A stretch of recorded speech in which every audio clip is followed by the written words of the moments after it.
Let's get back to RWA market Mhm. expansion. So, can tokenized RWA be the industry's next big trend for the masses? While it's currently under radar, as I feel, it hasn't yet gained the intention it could potentially Mhm. attract. So, can be it the next trend? I think it already is the trend that everyone is tracking. So it's not necessarily about the next trend, but it's about how long can this trend continue, the way I see it. Because from my perspective, we've been building for the RWA future since 2020. It's just like come up in the form that it exists right now over the past 2.5, 3 years or so.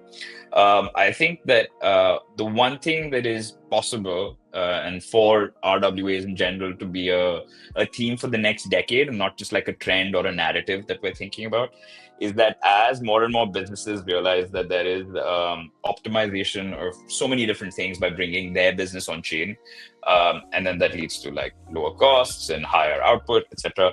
So there's a business case from just a balance sheet perspective that businesses now are taking into account and being serious and then bringing that on chain.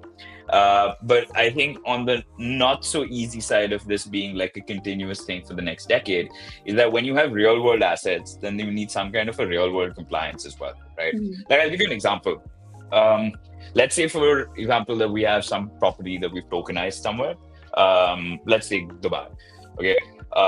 So in Dubai, we tokenize some property and then we put it into a money market where it's similar to Aave, where I keep saying Aave because I'm a fan. I use it quite often. And I would love to do that on chain. But if we have tokenized real estate and then I just have it as a token representation and I borrow USDC against it the same way as I would on Aave, what happens if the price of the underlying real estate asset drops and then my position gets liquidated? Now, in a crypto world, all the assets live on chain. So if my ETH or Bitcoin or USDC get liquidated, then that just means whoever liquidated me has access to those tokens.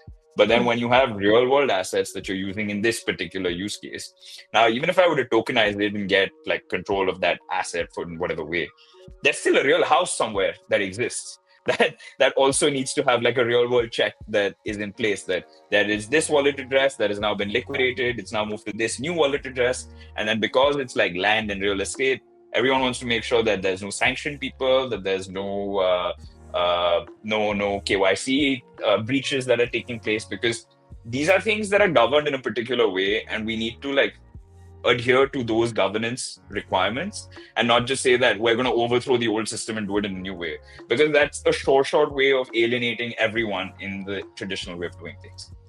So I think the RWA future depends on how well we can work with existing players across all industries and how well we can take them along for this journey. Because if we try to become the RWA tokenization entity for every single type of tokenization, because everything can be tokenized, not everything should.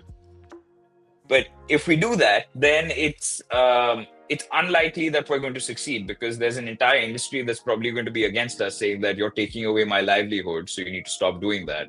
As opposed to if we partner up with them and then we show them that this blockchain is an evolution of the next phase of finance and not a revolution where they're going to be like losing their jobs and things like that, right? That's the best way that we need to grow as an industry and integrate with existing setups and try to make them better and more accessible rather than trying to overthrow the entire way that things are done right